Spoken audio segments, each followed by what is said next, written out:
Putusan MK adalah putusan yang bersifat final dan sudah seharusnya kita semuanya menghormati dan laksanakan bersama-sama. Pemerintah menghormati putusan MK yang final dan mengikat. Ya, kita hormati kewenangan dan keputusan dari masing-masing lembaga negara. Itu proses konstitusional yang biasa terjadi di lembaga-lembaga negara yang kita miliki.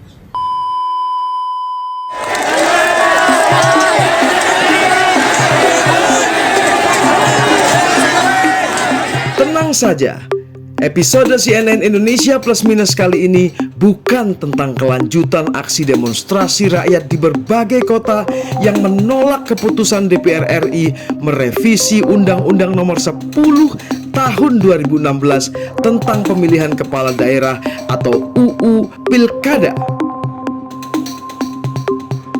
Tapi tentang bagaimana kita semua bisa mengurai dan belajar dari hiruk-pikuk peristiwa itu. Bagaimana gerakan protes rakyat kepada DPR yang digagas tidak lebih dari 2 hari melalui penyebaran Garuda Biru peringatan darurat di media sosial. Menurut saya ini akumulasi saja sebetulnya. Jadi tidak bisa satu kejadian keputusan MK nomor 60 itu berdiri sendiri, tapi harus dilihat dari berbagai keputusan dari pemerintah Jokowi yang memang tidak bisa ditolerir lagi. Oke, ini kan untuk kesekian kali. Dulu ketika reformasi di korupsi, kawan-kawan juga ngumpul ya kan. Terus ketika KUHP baru, Undang-Undang KPK kan ngumpul. Tapi respon pemerintah juga ya tidak berubah gitu. Tidak ada upaya untuk mendengarkan dan seterusnya. Konsolidasi masyarakat sipil itu masih sporadis, tidak punya kekuatan yang strategis untuk menyikapi secara menyeluruh gitu. Menyeluruh itu dalam pengertian bahwa ini memang pola dari kekuasaan yang dipraktekkan oleh Jokowi selama dua periode ini yang berakibat menghajar konstitusi, mengabaikan undang-undang segala macam itu, atau menganulir seenaknya sendiri untuk kepentingan diri dan kelompoknya kayak begitu. Itu sudah pola Artinya rejim ini, pemerintahan ini sudah menyimpang jauh, apalagi kalau kita pakai titik pijaknya dari amanat reformasi ya. Itu bisa kita cek kok satu persatu itu dihajar semua, dikesampingkan semua oleh pemerintahan Jokowi. Pelemahan tadi yang kamu sebut, pelemahan lembaga KPK dan macam-macam yang lainnya, itu kan melecehkan semua amanat reformasi. Gitu. Nah, respon masyarakat sipil yang kasus per kasus itu mudah diredam karena responnya hanya kasus per kasus, tidak sistemik gitu. Harusnya sistemik. Semacam apa itu? Ya, sistemik. Sistemik itu maksudnya ya bahwa ini memang satu pemerintahan yang harus turun, tidak bisa lagi ditolerir. Karena kasus per kasus itu kalau kita jumlahkan itu berapa sudah berapa kasus yang itu mencederai amanat reformasi, satu, kedua mengajar habis kepentingan rakyat banyak gitu. Tapi kan ini konsolidasinya nggak sampai 2 hari. Jakarta bergerak, Jogja, Bandung, lalu Makassar, Surabaya. Nah ini bergerak semua, ini kan cepat banget ini Mas. Ya memang cepat banget. Sama seperti ketika revisi Undang-Undang KPK itu yang melemahkan kelembagaan KPK itu kan cepat banget juga itu. Saya kira. Bagaimana aku aja yang selama ini ya masih dekat dengan kalangan kelompok-kelompok mahasiswa itu bisa terkaget-kaget waktu itu kok bisa ribuan mahasiswa turun ke jalan pada saat itu untuk merespon isu KPK itu gitu. Tapi setelah beberapa hari dari respon yang cukup keras dari gerakan mahasiswa itu ya redup perlahan-lahan redup gitu. Redup kemudian pemerintah mengeluarkan isu lain lagi gitu. Yang kemudian coba direspon lagi gitu. Nah, berkali-kali begitu. Nah, aku khawatirkan ini akan terulang seperti itu. Ini dalam beberapa hari misalnya ini para politisi di parlemen sana kemudian bikin sesuatu siasat politik untuk merespon keputusan MK itu. Misalnya mereka kami tunda pembahasan ini. Dibatalkan gitu ya? Tidak sampai dibatalkan. Jadi pembahasannya ditunda sampai waktu yang tidak ditentukan, menunggu momentum yang kelompok-kelompok sipil, masyarakat sipil itu lengah gitu. Misalnya jam 12 malam mereka rapat gitu. Rapat gitu, memenuhi quorum. Alasannya tadi kan tidak memenuhi quorum, makanya dibatalkan. Bukan dibatalkan, ditunda pembahasannya. Nah, nanti kalau masyarakat sipil sudah tidur jam 12 malam tiba-tiba diumumkan hasilnya adalah menolak keputusan MK, ya mau apa gitu. Nah, tapi tentu saja ini kemungkinan yang buruk ya. Cuma aku sebagai kelompok masyarakat sipil berharap pada teman-teman yang masih punya inisiatif untuk mengkoreksi kebobrokan dari demokrasi zaman di pemerintahan Jokowi ini, itu punya kesadaran penuh untuk menjadikan momentum ini sebagai satu langkah strategis, menyusun langkah-langkah strategis untuk menyikapi betul pola dari pemerintahan yang sedang dijalankan ini. Apalagi ini akan berganti kekuasaan, berganti pemerintahan, dan pemerintahan selanjutnya adalah pemerintahan yang jelas mewarisi pola dan kelanjutan dari apa yang diinginkan oleh pemerintahan Jokowi. Tapi kan kita sama-sama tidak tahu, Mas. Pasca 20 Oktober ini apa yang akan terjadi? Apa yang bisa diharapkan dari pemerintahan Prabowo dengan track record-nya yang penuh kasus pelanggaran HAM berat begitu, itu satu. Kedua, pemerintahan ini didukung oleh koalisi gemuk yang di situ nggak usah dijelaskan secara detail lah, secara daki, secara teori politik begitu. Tetapi dengan koalisi yang gemuk pasti mereka akan rebutan kue kekuasaan di sana. Jangan lupa ada teman-teman Mas Dandi juga, para aktivis yang ada di sana juga, mungkin mereka bisa mengarahkan ini ke jalur yang benar. Mereka aja sudah nggak benar. Gerakan Rakyat 22 Agustus 2024 berangkat dari keputusan Mahkamah Konstitusi yang naga-naganya akan dianulir di Senayan. Bagaimana memahami ini dengan renyah? Saya belajar dari Guru Besar Ilmu Hukum Universitas Surabaya, Profesor Hesti Armiwulan Sohmawardiah.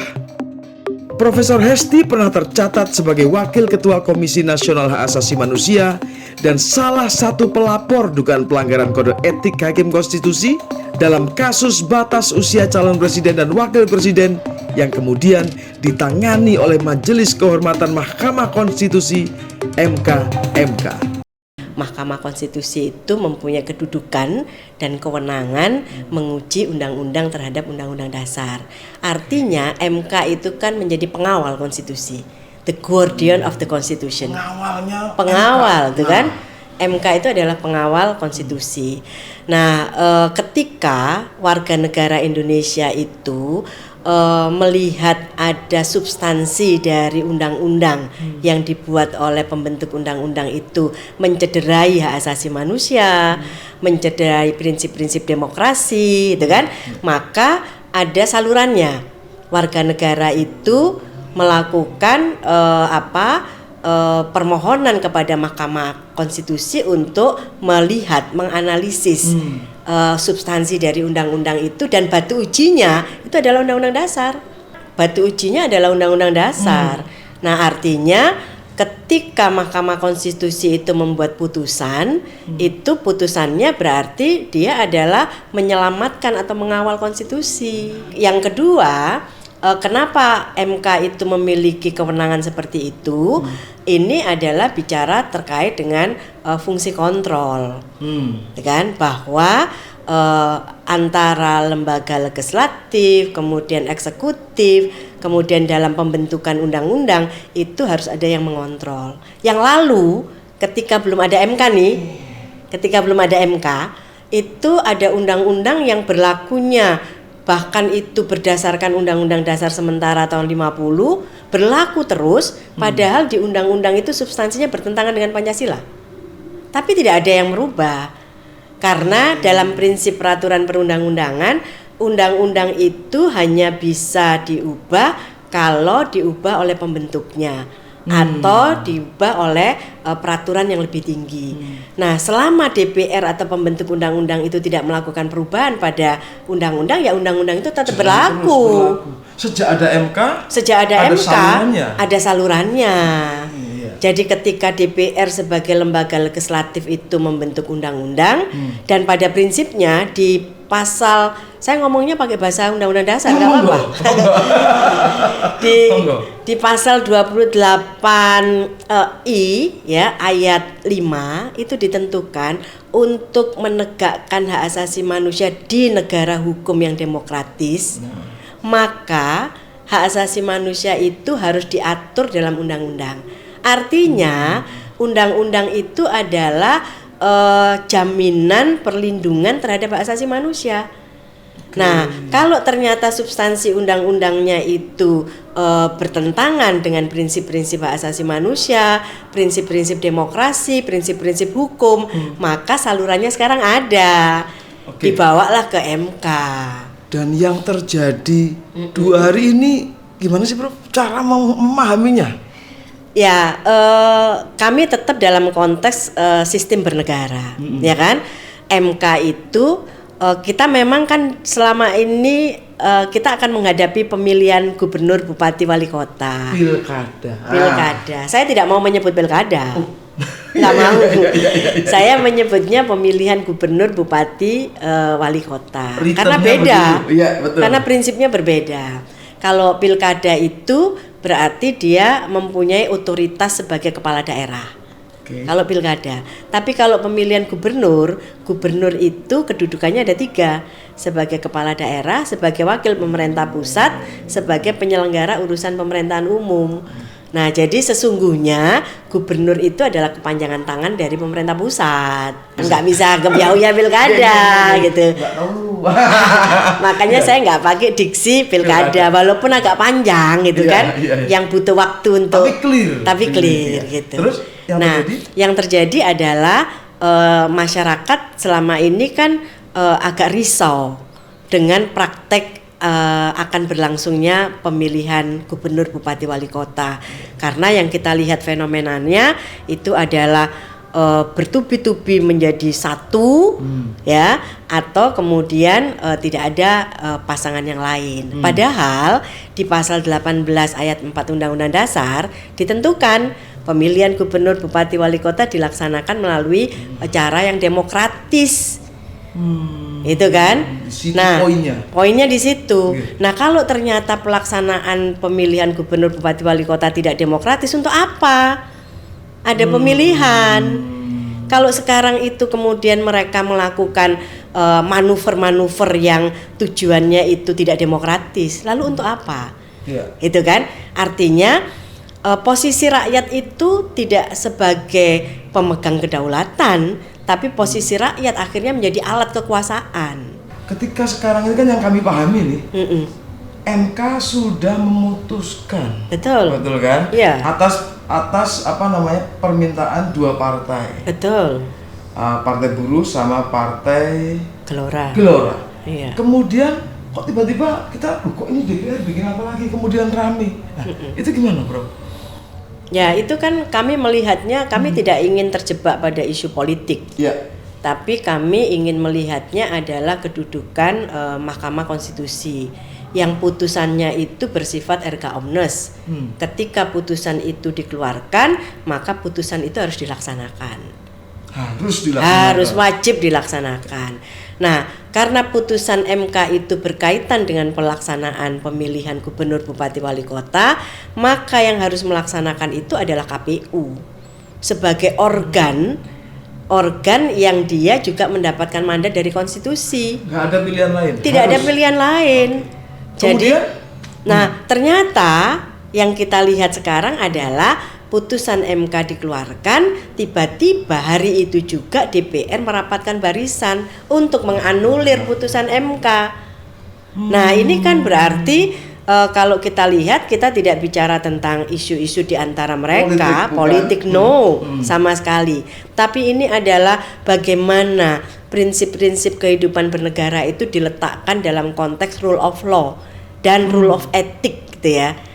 Kalau ini rule of law, mereka merasa dia punya kewenangan untuk membentuk undang-undang, tapi rule of ethic sebagai wakil rakyat yang memahami prinsip-prinsip kehidupan bernegara, saya kira itu yang harus dikedepankan sebagai seorang negarawan.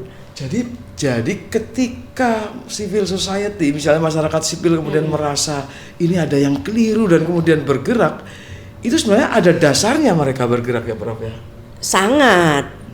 Karena di pembukaan Undang-Undang Dasar ditegaskan bahwa Indonesia ini adalah berkedaulatan rakyat. Kedaulatan itu ada di tangan rakyat. Berarti kekuasaan tertinggi itu adalah rakyat. Jadi kalau sekarang kemudian rakyat bergerak, itu ya memang kita melihat praktek bernegaranya sudah kelewatan, melenceng jauh dari konstitusionalisme yang diatur di Undang-Undang Dasar. Oke. Tapi Pak Presiden kita ngomong bahwa hormati masing-masing karena punya kewenangan. Iya, betul. Itu bagaimana cara melihat statement itu, Bro? Saya sependapat kita menghormati putusan dari Mahkamah Konstitusi dan juga Mahkamah Agung. Tetapi kalau kita hidup bernegara dengan prinsip peraturan perundang-undangan, kita harusnya tahu Mahkamah Agung itu dia menguji peraturan perundang-undangan di bawah undang-undang. Ya. Dia menguji peraturan perundang-undangan di bawah undang-undang. Levelnya berarti di bawah undang-undang. Sementara MK itu menguji undang-undang terhadap undang-undang dasar. Logika awam sajalah. Mana yang lebih tinggi? MK. Nah iya, logika awamnya begitu. Jadi apa yang harus dipersoalkan? Jadi kalau kita bicara konflik norma, kalau kita merujuk pada teori yang dikemukakan Hans Kelsen itu sudah jelas. Ketika ada konflik norma, maka rujukannya itu mana yang lebih tinggi. Kalau ini putusan MA itu hanya mengubah peraturan KPU. Sementara peraturan KPU itu sumbernya, dasar hukumnya adalah undang-undang. Nah, dan MK menguji dengan? MK mengujinya undang-undangnya. Ketika peraturan KPU ini diubah, ya atas putusan MA, undang-undangnya tidak berubah. Padahal dasar hukum yang dipakai oleh peraturan KPU itu adalah undang-undang. Nah sekarang undang-undangnya ini yang diuji oleh MK. Dan ternyata menurut MK, sesungguhnya kalau kita perhatikan, putusan nomor 70 itu kan MK menolak permohonan dari dua orang pemohon ini. Mengapa dia menolak? Karena kalau itu dikabulkan ada anomali. Itu kan rasio desidendinya ini ada anomali, nggak perlu itu diuraikan. Karena di peraturan perundang-undangan yang lain pun, di undang-undang yang lain itu sudah tegas. Batas usia minimal 30, perkawinan batas usia 19, itu sudah tegas. Apanya harus yang diuraikan? Tuh kan? Itu. Nah, di per-KPU-nya itu menegaskan bahwa yang dimaksud usia 30 itu adalah pencalonan oleh penetapan pencalonan. Kan masih calon. Karena persyaratannya itu di undang-undang itu persyaratan sebagai calon. Kalau persyaratan di undang-undang itu sebagai calon, maka jangan kemudian dianalogikan dengan setelah terpilih. Kan nggak cocok. Nah, putusan MA itu membuat frasa yang berbeda sama sekali dengan maksud undang-undang. Jadi per KPU itu merujuk pada undang-undang pasal 7 ayat 2 huruf E yang menentukan batas minimal 30, kemudian dijabarkan di per KPU. Nah ternyata MA itu memutuskan per KPU-nya, tapi tidak merujuk pada undang-undang. Jadi sekarang kalau kita lihat yang kita dengarkan kemarin di DPR itu mereka tidak melakukan sebuah diskurs tentang the meaning gitu ya, atau memaknai tentang dua putusan ini, tetapi mereka diskusinya pilih yang mana. Harusnya tidak ada pertanyaan itu. Harusnya tidak boleh ada pertanyaan itu. Apa hal terbaik yang bisa kita bayangkan akan terjadi pasca sengketa ini? Kalau saya membangun sebuah kesadaran ini yang disebut dengan pendidikan politik warga negara. Semua warga negara itu harus mendudukkan ini secara proporsional. Bahwa kita tidak sedang dihadapkan pada kepentingan-kepentingan politik, ya kan? Tapi kita ini sedang berjuang untuk tetap menegakkan keberadaan kedaulatan Indonesia dengan prinsip-prinsip rule of law berdasarkan Undang-Undang Dasar.